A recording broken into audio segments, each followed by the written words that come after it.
تعالیٰ ان کے لیے مال غنیمت حلال کر دے گا، اسی لیے وہ عذاب الہی کی گرفت میں نہیں آئے۔ اگر یہ بات نہ لکھا ہوتا اللہ تعالیٰ لوح محفوظ میں تو سب کو پھر اپنی گرفت میں لے لیتا تھا۔ بہرحال حضور اکرم صلی اللہ علیہ وسلم کی وجہ سے اس امت کو مال غنیمت کی تقسیم کا بھی حق حاصل ہوا اور مال غنیمت حلال قرار دیا گیا۔ حدیث نمبر 3218 حدثنا حناد حدثنا مال غنیمت جو حلال قرار دیا گیا ہے جی، تو اب اس کی نوعیت قیامت تک ایسے ہی رہے گی؟ ایسے ہی رہے گی اس کی نوعیت، کیونکہ جب بھی جنگ ہوگی دشمنان اسلام کے خلاف، جنگ کے پورے شرائط جب پائے جائیں اور مشرکین سے، کفار سے جنگ ہو، غیر مسلموں سے،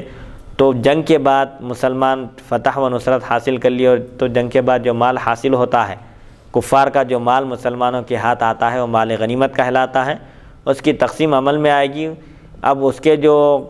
مسائل ہیں کہ کوئی گھوڑے پر سوار ہو کر گیا تھا، کوئی اونٹ پر سوار ہو کر گیا تھا، کوئی پیدل شریک ہوا تھا جنگ میں، تو اس کے حساب سے ان لوگوں کے حصے بنیں گے۔ جو امیر لشکر ہوں گے،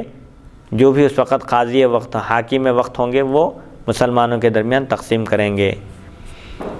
حدیث نمبر 3218 حدثنا حناد حدثنا ابو معاویہ عن الاعمش عن عمرو بن مرۃ عن ابی عبیدۃ بن عبد اللہ عن عبد اللہ بن مسعود قال لما كان يوم بدر وجيء بالأسارى قال رسول الله صلى الله عليه وسلم ما تقول في هؤلاء الأسارى فذكر في الحديث قصة فقال رسول الله صلى الله عليه وسلم لا ينفلتن أحد منهم إلا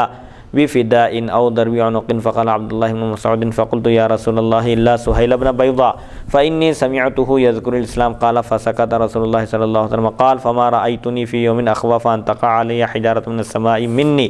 في ذلك اليوم حتى قال رسول الله صلى الله عليه وسلم إلا سهيل بن البيضاء قال ونزل القرآن بقول عمر ما كان لنبي أن يكون له أسرى حتى يثخن في الأرض إلى آخر الآيات هذا حديث حسن وأبو عبيدة بن عبد الله لم يسمع من أبيه۔ حضرت عبداللہ بن مسعود رضی اللہ عنہ سے روایت ہے، جنگ بدر کے دن قیدی لائے گئے۔ رسول اللہ صلی اللہ علیہ وسلم نے فرمایا ان قیدیوں کے بارے میں تمہاری کیا رائے ہے؟ جنگ بدر میں جو کفار قید ہو کر آئے تھے ان کو لایا گیا۔ حضور اکرم صلی اللہ علیہ وسلم نے صحابہ کرام سے مشورہ فرمایا، پوچھا کہ ان قیدیوں کے بارے میں تمہاری کیا رائے ہے؟ کیا ان کو ختم کر دینا چاہیے، قتل کر دینا چاہیے، یا فدیہ لے کر چھوڑ دینا چاہیے؟ راوی نے ایک طویل قصہ ذکر کیا۔ حضرت ابوبکر صدیق رضی اللہ عنہ سے پوچھا گیا تو آپ نے فرمایا کہ یہ ہمارے بھائی ہیں، سیدھے راستے سے بھٹک گئے ہیں، آج نہیں تو کل ان کو توفیق ہوگی، مسلمان ہو جائیں گے، ہمارے ہی خاندان قبیلے کے لوگ ہیں، لہٰذا ان کو فدیہ لے کر ان کی جان بخش دینا چاہیے۔ حضرت عمر سے پوچھا گیا تو حضرت عمر نے کہا کہ ان کی گردن اڑا دینا چاہیے اور ہر ایک کو اس کے رشتہ دار کے حوالے کیا جائے، جو جس کا رشتہ دار ہے اس کے رشتہ دار کے حوالے کیا جائے، اور رشتہ دار کو حکم دیا جائے کہ وہ اپنے رشتہ دار کی گردن اڑا دے جو جنگ بدر میں مسلمانوں کے خلاف میدان جنگ میں اترے تھے۔ راوی نے ایک طویل قصہ ذکر کیا، پھر کہا نبی کریم صلی اللہ علیہ وسلم نے فرمایا ان میں سے کسی کو بھی نہ چھوڑا جائے مگر یہ کہ فدیہ لیا جائے۔ ان قیدیوں میں سے جو بھی رہائی چاہتا ہے، آزاد ہونا چاہتا ہے، اس کو فدیہ دینا لازم ہوگا، اگر فدیہ دینے سے انکار کر دے تو اس کی گردن مار دی جائے۔ حضرت عبداللہ بن مسعود رضی اللہ عنہ فرماتے ہیں میں نے عرض کیا یا رسول اللہ صلی اللہ علیہ وسلم سہیل بن بیضاء کو چھوڑ دیا جائے۔ ایک شخص قید ہو کر آیا تھا جنگ بدر میں کفار کی طرف سے، مسلمانوں نے اس کو گرفتار کر لیا، اس کا نام تھا سہیل بن بیضاء۔ تو حضرت عبداللہ بن مسعود سفارش کیے، کیوں سفارش کیے؟ کیونکہ میں نے اسے اسلام کا ذکر کرتے ہوئے سنا ہے کہ یہ مسلمان ہو گئے ہیں، لہٰذا ان کو بخش دیا جائے، ان کو چھوڑ دیا جائے، ان کی جان بخش دی جائے۔ ہو سکتا ہے کہ انہوں نے اسلام کا اعلان اس لیے نہیں کیا ہو کہ کفار مکہ سے اپنی جان کا خوف کر کے ڈر کے انہوں نے زبان سے اس کا اظہار نہیں کیا، اعلان نہیں کیا اپنے اسلام کا۔ تو حضرت صلی اللہ علیہ وسلم خاموشی اختیار کیے، خاموش ہو گئے۔ تو حضرت ابن مسعود رضی اللہ عنہ فرماتے ہیں میں نے اپنے آپ کو اس دن جتنا خوف زدہ دیکھا اتنا کبھی نہیں دیکھا۔ مجھے ڈر تھا کہ جیسا کہ اب آسمان سے مجھ پر پتھر گرے گا، یعنی میں ان کی سفارش کرنے کے لیے تو زبان کھولا اور بول دیا حضور کے سامنے، لیکن حضور اکرم صلی اللہ علیہ وسلم خاموشی اختیار کرنے سے مجھے فکر ہو گئی اور میں بہت خوفزدہ ہو گیا کہ کہیں حضور اکرم صلی اللہ علیہ وسلم مجھ سے ناراض تو نہیں ہو گئے ہیں سفارش کرنے کی وجہ سے، اور ایسا محسوس ہو رہا تھا کہ اب آسمان سے میرے اوپر ایک پتھر گرے گا اور مجھے ہلاک کر دے گا۔ پھر حضور اکرم یہاں تک کہ حضور اکرم صلی اللہ علیہ وسلم نے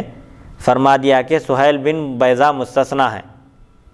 یعنی ان کو چھوڑ دیا جائے، ان کی جان بخش دی جائے، ان کی گردن نہ ماری جائے۔ حضرت ابن مسعود رضی اللہ عنہ فرماتے ہیں حضرت عمر رضی اللہ عنہ کی رائے کے مطابق قرآن کی آیت نازل ہوئی، فیصلہ کیا گیا۔ حضرت ابوبکر صدیق رضی اللہ عنہ کی رائے کے مطابق حضور اکرم صلی اللہ علیہ وسلم نے فیصلہ کیا، لیکن قرآن حضرت عمر رضی اللہ عنہ کی رائے کے مطابق نازل ہوا۔ اللہ تعالیٰ نے فرمایا کہ کسی نبی کے شایان نشان نہیں کہ ان کے لیے قیدی ہوں تو قیدیوں کو فدیہ لے کر وہ چھوڑ دیں، یہاں تک کہ زمین میں وہ ان کو خوب قتل کر دیں۔ یعنی جو دشمنان اسلام ہیں، اسلام کے خلاف جنہوں نے بغاوت کی اور میدان جنگ میں اترے، ان کی تو سزا یہی ہے کہ ان کی گردن مار دی جائے۔ آج بھی یہی حکم باقی ہے؟ اب یہ تو خیر جنگ بدر میں جو واقعہ پیش آیا تھا اس ضمن میں آیتیں نازل ہوئی حتی یثخن فی الارض تریدون عرض الدنیا۔ اللہ تعالیٰ فرماتا ہے تم لوگ دنیاوی ساز و سامان چاہتے ہو، ان کو آزاد کر کے فدیہ لے کر چھوڑ دے کر دنیا کا مال و متاع چاہتے ہو، یہ کوئی باقی رہنے والی چیز نہیں ہے۔ اور اللہ کیا چاہتا ہے؟ اللہ آخرت چاہتا ہے۔ اللہ یہ چاہتا ہے کہ تم آخرت کو ترجیح دو، دنیا کو پسے پش ڈال دو، اور اللہ تعالیٰ زبردست غالب ہے، حکمت والا ہے۔ پھر اس کے بعد فرماتا ہے کہ یہ جو فیصلہ کیا گیا قیدیوں کے بارے میں، جنگ بدر میں جو کفار قید ہو کر آئے ان کے بارے میں جو یہ ڈیسیشن لیا گیا، جو فیصلہ کیا گیا تھا، یہ فیصلہ چونکہ لوح محفوظ میں لکھا جا چکا تھا، اگر لوح محفوظ میں یہ بات سبقت کی ہوئی نہ ہوتی تو ضرور پورے عذاب الہی کی گرفت میں آ جاتے تھے۔ تو بہرحال اب بعد میں جو حکم احکام نازل ہوئے آہستہ آہستہ جنگیں ہونے کے بعد، اب دو صورتیں ہیں، فَإِمَّا مَنًّا بَعْدُ فِدَاءً فَإِمَّا مَنًّا وَإِمَّا فِدَاءً، یعنی یا تو ان کو چھوڑ کر احسان کر دینا چاہیے یا فدیہ لینا چاہیے ان سے۔ دو صورتیں ہیں، اگر فدیہ دینے کے لیے راضی ہو جائیں اپنی آزادی پر تو ان کو فدیہ لے کر آزاد کر دیا جائے گا، اور اگر فدیہ دینے سے انکار کر دیں تو ان کی گردن مار دی جائے گی۔ آج بھی یہ احکام ہے۔ لیکن اگر وہ کافر بچے، جی وہ کافر، وہ بدبخت اور شیطان لوگ جن کو فدیہ دینے کے بعد اگر یہ اندیشہ ہو کہ انہوں فدیہ دینے کے بعد اگر ان کو آزاد کریں گے تو پھر یہ مزید جو ہے نا سازش کریں گے، مسلمانوں کو تکلیف پہنچائیں گے، مسلمانوں کی گردنیں ماریں گے اور حکومت میں پھوٹ ڈالیں گے، سازش کریں گے، تو کیا ایسے افراد، ایسے لوگوں کو بھی فدیہ لے کر چھوڑا جا سکتا ہے یا فدیہ جو ہے نہ لیا جائے، ان کو قتل کیا جائے؟ وہی تو ہے نا، اس سے پہلے حضور اکرم صلی اللہ علیہ وسلم کے واقعات میں یہ بھی بیان کیا گیا کہ ایک اختل نامی ایک شخص تھا جو اسلام کا سخت ترین دشمن تھا۔ فتح مکہ کے موقع پر پوروں کو امان دیا گیا، حتیٰ کہ ابو سفیان جو اسلام کے سخت ترین کٹر دشمن تھے ان کو بھی حضور اکرم صلی اللہ علیہ وسلم نے یہ اعزاز بخشا کہ جو ابو سفیان کے گھر میں داخل ہو جائے وہ امن والا ہو گیا، اس کے کوئی درپے نہیں ہونا، اس کو کوئی نقصان نہیں پہنچانا، ہتھیار نہیں اٹھانا، جو ہتھیار ڈال دے اس کو بھی امن دے دو، جو اپنے گھر کا دروازہ بند کر لے اس کو بھی امن دے دو، بچوں پر اور عورتوں پر تلوار نہ اٹھاؤ، میدان جنگ میں اگر وہ آ بھی جائیں مقابلے کے لیے تو ان کو قتل مت کرو، یہ احکام دیے گئے۔ اور پھر حضور اکرم صلی اللہ علیہ وسلم نے خود یہ فرمایا کہ جو سخت ترین دشمن تھے اسلام کے، ایک اختل نامی ایک شخص تھا، آپ نے فرمایا کہ اگر اس کو کعبے کے غلاف سے چمٹا ہوا بھی پاؤ تو اس کو قتل کر دو، پکڑا ہوا بھی اگر ہے، کعبے کے اندر بھی پناہ لیا ہوا ہے تو اس کی فکر مت کرو، اسلام کا سخت ترین دشمن ہے، اس کو زمین پر جینے کا حق حاصل نہیں ہے، اس کو ختم کر دو۔ تو یہ حاکم وقت کی مرضی اور اس کی مصلحت پر موقوف رہے گا۔ اگر وہ مناسب سمجھتا ہے کہ ایک شخص انتہائی خطرناک غنڈہ ہے اور لوگوں کو تکلیف پہنچا سکتا ہے، کچھ بھی اپنی کارستانی دکھا سکتا ہے وہ، تو ایسے شخص کو وہ جو مناسب سزا سمجھے دے سکتا ہے، آزاد کرنے کے بجائے اس کو مزید قید میں بھی رکھ سکتا ہے۔ حدیث نمبر یا قتل بھی کر سکتا ہوں۔ 3219 جی، سورہ توبہ کی تفسیر شروع ہو رہی ہے۔ حدثنا محمد بن بشار حدثنا یحیی بن سعید و محمد بن جعفر و ابن ابی عدی و سہل بن یوسف قالوا حدثنا عوف بن ابی جمیلۃ حدثنی یزید الفارسی حدثنی ابن عباس قال قلت لعثمان بن عفان ما حملكم ان عمدتم الى الانفال وهي من المثاني والى براءة وهي من المئين فقرنتم بينهما ولم تكتبوا بينهما سطرا بسم الله الرحمن الرحيم ووضعتموها في السبع الطول ما حملكم على ذلك فقال عثمان كان رسول الله صلى الله عليه وسلم مما يأتي عليه الزمان وهو ينزل عليه السور ذوات العدد فكان إذا نزل عليه شيء دعا بعض من كان يكتب فيقول ضعوا هؤلاء الآيات في السورة التي يذكر فيها كذا وكذا فإذا نزلت عليه الآيات فيقول ضعوا هذه الآيات في السورة التي يذكر فيها كذا وكذا وكانت الأنفال من أوائل ما نزلت بالمدينة وكانت براءة من آخر القرآن وكانت قصتها شبيهة بقصتها فظننت أنها منها فقبض رسول الله صلى الله عليه وسلم ولم يبين لنا أنها منها فمن أجل ذلك قرنت بينهما ولم أكتب بينهما سطر بسم الله الرحمن الرحيم ووضعتها في السبعة وهذا حديث حسن لا نعرفه إلا من حديث عوف عن يزيد الفارسي عن ابن عباس ويزيد الفارسي هو من التابعين من أهل البصرة ويزيد بن أبان الرقاشي هو من التابعين من أهل البصرة وهو أصغر من يزيد الفارسي ويزيد الرقاشي انما یروی عن انس بن مالک۔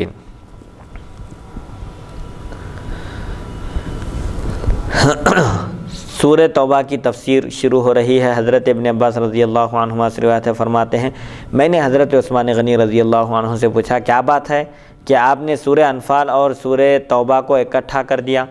اور درمیان میں بسم اللہ بھی نہیں لکھی، حالانکہ پہلی صورت مثانی میں سے ہے جبکہ دوسری صورت مئین سے متعلق ہے۔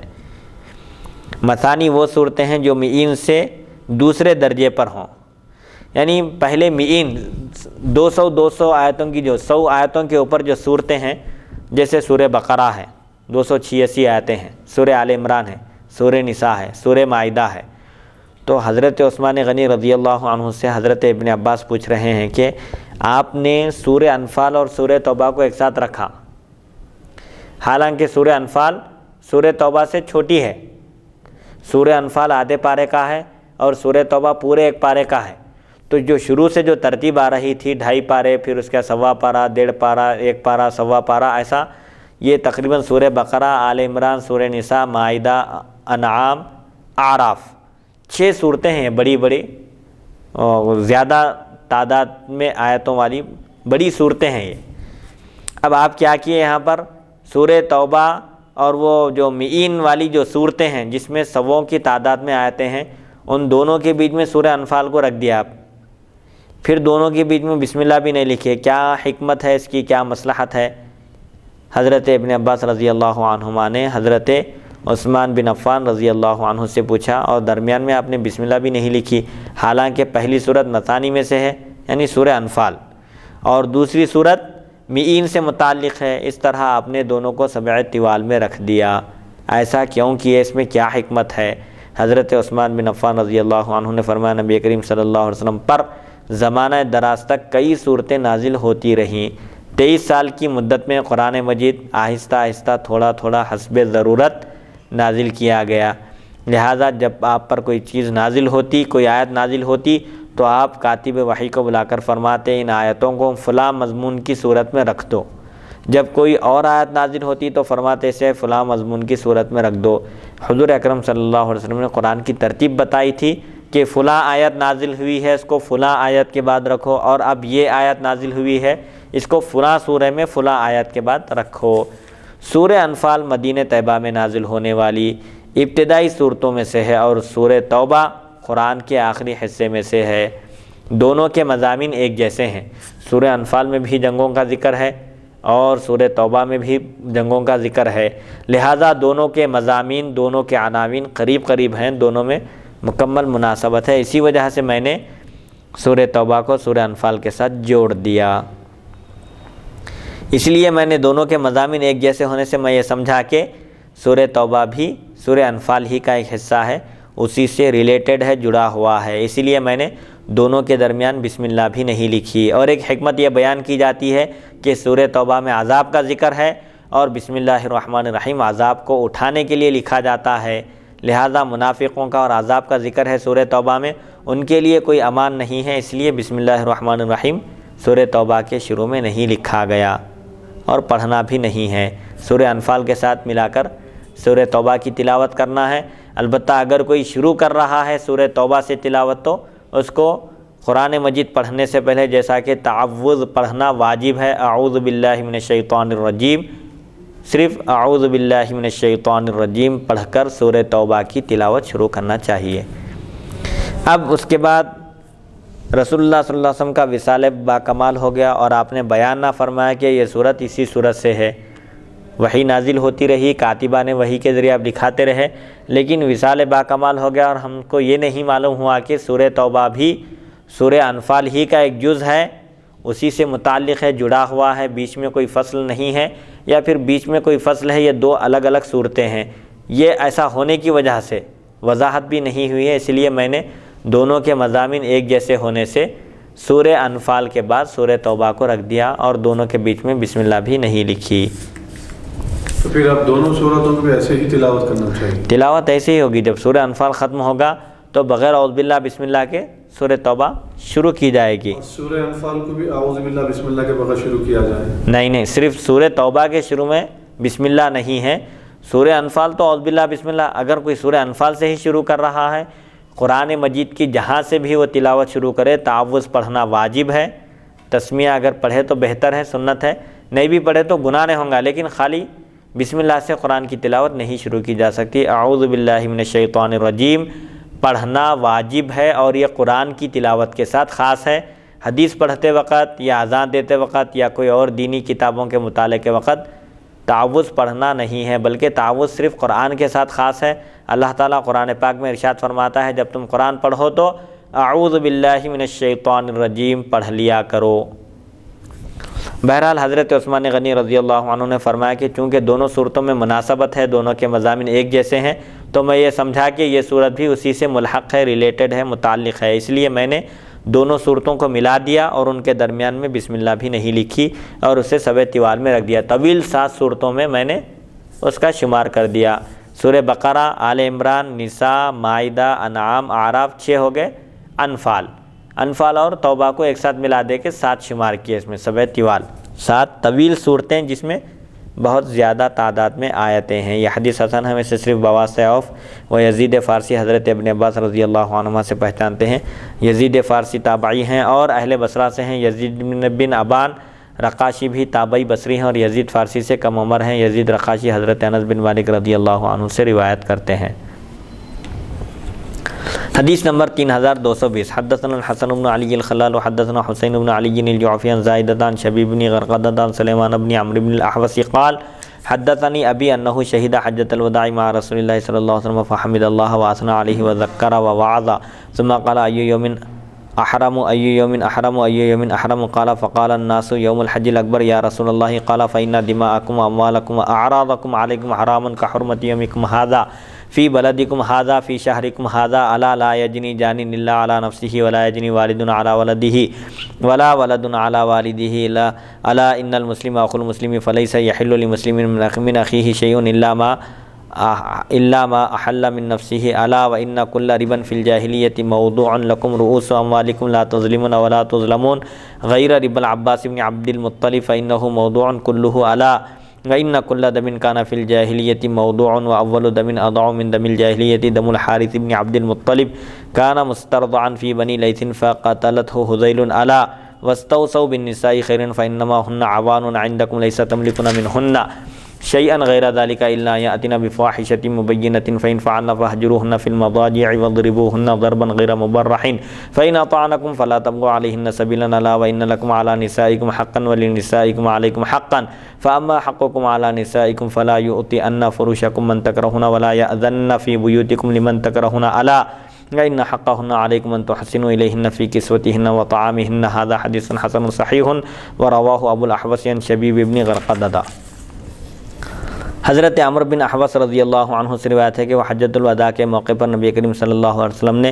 اللہ تعالیٰ کی حمد و ثنا کے بعد وعظ و نصیحت فرمائی اور پوچھا سب سے زیادہ عزت و حرمت والا دن کون سا ہے؟ یہ بات آپ نے 3 مرتبہ فرمائی کہ سب سے زیادہ عزت و حرمت والا دن کون سا ہے؟ راوی کہتے ہیں لوگوں نے کہا یا رسول اللہ صلی اللہ علیہ وسلم حج اکبر کا دن، یعنی جمعہ کے دن 10 تاریخ آ جائے حج کی تو اس کو حج اکبر کہتے ہیں۔ غالباً عرفہ اگر جمعہ کے دن ہو تو حج اکبر کہتے ہیں۔ تو صحابہ نے عرض کیا کہ عزت اور حرمت والا دن حج اکبر کا دن ہے، تو نبی کریم صلی اللہ علیہ وسلم نے فرمایا بے شک تمہارے خون یعنی تمہاری جانیں، تمہارے مال اور تمہاری عزت و آبرو تم پر آپس میں اس طرح حرام ہے جیسا کہ آج کا دن تمہارے اس شہر اور اس مہینے میں حرام ہے۔ یعنی جس طرح آج کا دن حرمت والا ہے، یہ شہر حرمت والا ہے مکہ مکرمہ، اور یہ مہینہ حرمت والا ہے جس میں جنگ کرنا حرام ہے، کفار بھی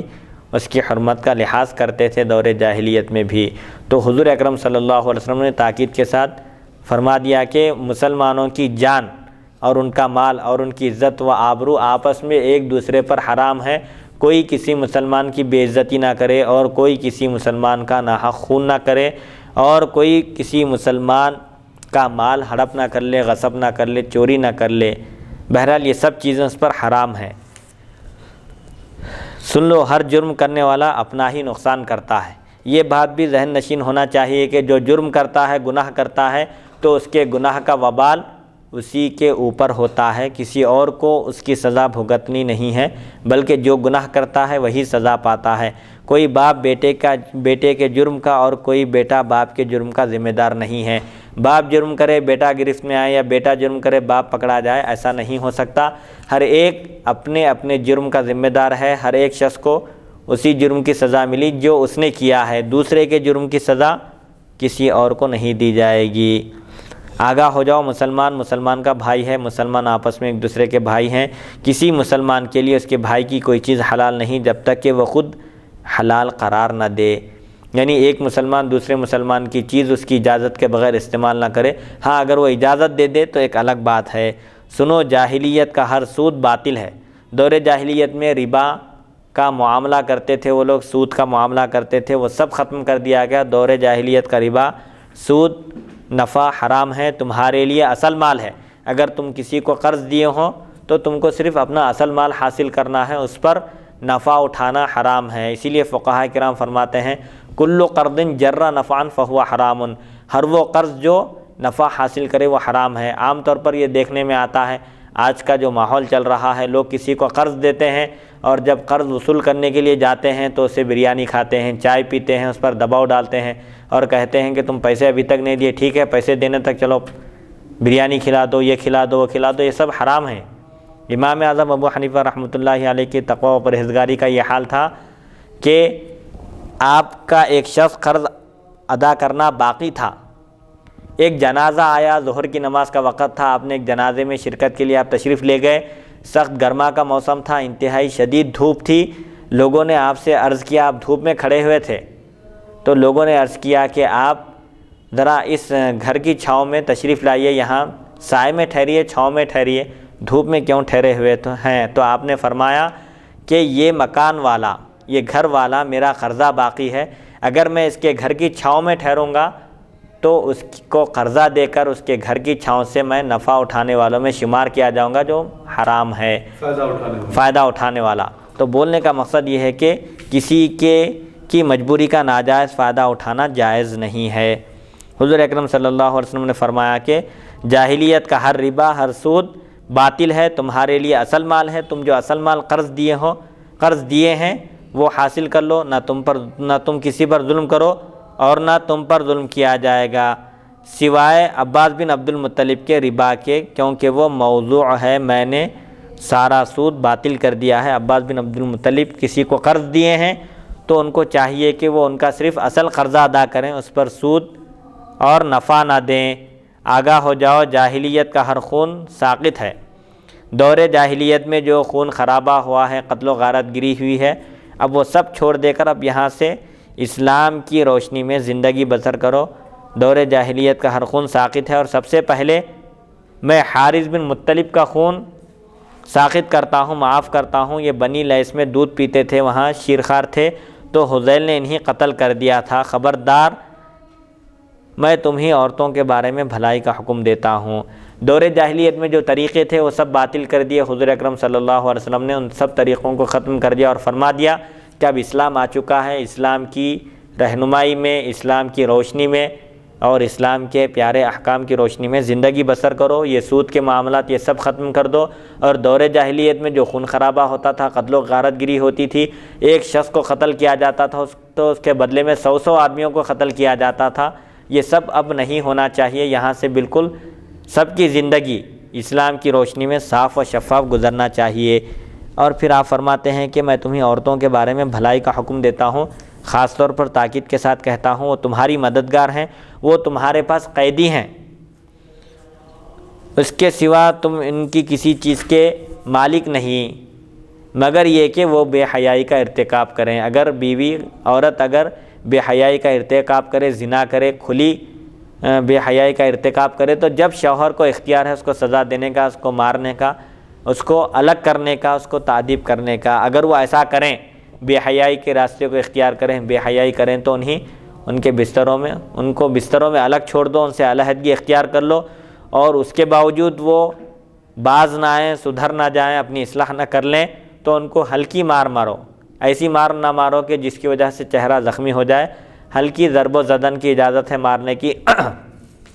اگر مار کے بعد، اگر وہ لوگ مار پیٹ کے بعد اگر فرما برداری پر اتر آئیں، فرما برداری کریں، بات مان لیں، تو پھر آپ کوئی اور بہانہ، کوئی اور راستہ تلاش نہ کرو ان کو علیحدہ کرنے کا، ان کو تکلیف پہنچانے کا، بلکہ ان کی غلطی کو معاف کر دو اور ان کی اصلاح کرو۔ سنو، تمہاری عورتوں کے ذمے تمہارے حقوق ہیں اور ان کے تمہارے ذمے کچھ حقوق ہیں، عورتوں کے مردوں پر حقوق ہیں اور مردوں کے عورتوں پر حقوق ہیں۔ اسلام میں یک طرفہ حقوق کہیں بھی نہیں ہے، شوہروں کو کوئی ذمہ داری دی گئی ہے تو عورتوں پر بھی کوئی ذمہ داری عائد کی گئی ہے۔ اب دونوں کے حقوق کیا ہیں؟ عورتوں کے ذمے تمہارا حق یہ ہے کہ ان لوگوں کو تمہارا بستر کھندلنے کی یا تمہارے بستر پر آنے کی اجازت نہ دیں جنہیں تم ناپسند کرتے ہو۔ مطلب یہ ہے کہ تم جن لوگوں سے نفرت کرتے ہو، جن لوگوں کے آنے جانے کو پسند نہیں کرتے، ایسے لوگوں کو عورتیں گھر میں آنے نہ دیں، اور تمہارے ناپسندیدہ کو گھر میں نہ آنے دیں۔ مطلب یہ ہے کہ تم جن لوگوں سے نفرت کرتے ہو، جن کو ناپسند کرتے ہو، جن کا آنا جانا تم کو پسند نہیں ہے، ایسے لوگوں کو عورتیں گھر میں آنے نہ دیں۔ اب عورتوں کے اوپر مردوں کے یہ حقوق تھے، اب مردوں کے اوپر عورتوں کے حقوق کیا ہیں؟ اور ان کا تمہارے ذمے یہ حق ہے، ان عورتوں کا تمہارے ذمے یہ حق ہے کہ انہیں اچھا لباس پہناؤ اور اچھا کھانا دو، جو کھاتے ہو وہی کھلاؤ اور جو پہنتے ہو وہی پہناؤ۔ اپنے لیے تو خود کے لیے اچھے اچھے کپڑے لے رہے ہیں، خرید رہے ہیں، سلا رہے ہیں، لیکن ان کو معمولی لباس فراہم کیا جا رہا ہے، ایسا نہیں کرنا چاہیے۔ جب پہنو تو پہناؤ اور جب کھاؤ تو کھلاؤ، یہ حکم آیا ہے۔ یہ حدیث حسن صحیح ہے اور ابو احوص نے اسے شبیب بن غرقدہ سے روایت کیا ہے۔ بہرحال حضور اکرم صلی اللہ علیہ وسلم نے اس خطبے میں امت کے لیے بہترین زرین اصول بیان کیے ہیں اور دور جاہلیت کی تمام رسموں کو ختم کیا، اور آپ نے فرمایا کہ عورتوں کے بارے میں آپ نے خاص طور پر تاکید فرمائی، اچھا سلوک کرنے کا حکم دیا۔ یہ اسلام ہی کا فیضان ہے اور اسلام ہی کی دین ہے کہ اس نے عورتوں کو حقوق عطا کیے اور ان کا مقام و مرتبہ بتایا۔ حدیث نمبر 3221، حدثنا عبد الوارث ابن عبد الصمد ابن عبد الوارث حدثنا ابي عن ابي عن محمد ابن اسحاق عن ابي اسحاق عن الحارث عن علي قال سألت رسول الله صلی اللہ علیہ وسلم عن یوم الحج الاکبر فقال یوم النحر۔ حضرت علی کرم اللہ وجہہ فرماتے ہیں میں نے نبی کریم صلی اللہ علیہ وسلم سے حج اکبر کے دن کے بارے میں پوچھا تو آپ نے فرمایا قربانی کا دن حج اکبر کا دن ہے، یعنی یوم النحر 10 ذی الحج کو ہے۔ 10 ذی الحج کو اگر جمعہ آ جائے تو اس کو حج اکبر کہتے ہیں۔ حدیث نمبر 3222، حدثنا ابن ابی عمر حدثنا سفیان عن ابی اسحاق عن الحارث عن علی قال یوم الحج الاکبر یوم النحر هذا صح من حدیث محمد بن اسحاق لانه روی من غیر وجه هذا الحديث عن ابی اسحاق عن الحارث عن علی موقوفا ولا نعلم احدا رفعه الا ما روی عن محمد بن اسحاق۔ ابن ابی عمر نے بواس سے سفیان ابو اسحاق اور حارث حضرت علی رضی اللہ عنہ سے موقوفاً روایت کیا ہے۔ محمد بن اسحاق کی روایت سے یہ زیادہ صحیح ہے کیونکہ کئی سندوں سے یہ حدیث بواس سے ابو اسحاق اور حارث حضرت علی رضی اللہ عنہ سے موقوفاً مروی ہے۔ محمد بن اسحاق کے سوا کسی نے اسے مرفوع روایت نہیں کیا۔ موقوف اس روایت کو کہتے ہیں جس کی سند صحابی تک پہنچے، اور مرفوع اس حدیث کو کہتے ہیں جس کی روایت نبی کریم صلی اللہ علیہ وسلم تک پہنچے۔ حدیث نمبر 3223، حدثنا بندار حدثنا عفان بن مسلم وعبد الصمد قال حدثنا حماد بن سلمة عن سماك بن حرب عن انس بن مالك قال بعث النبي صلی اللہ علیہ وسلم ببراءة مع ابي بكر ثم دعاه فقال لا ينبغي لاحد ان يبلغ هذا الا رجل من اهلي فدعا عليا فاعطاه اياه۔ هذا حدیث حسن غریب من حدیث انس۔ حضرت انس بن مالک رضی اللہ عنہ سے روایت رسول اکرم صلی اللہ علیہ وسلم نے حضرت ابوبکر صدیق رضی اللہ عنہ کو سورہ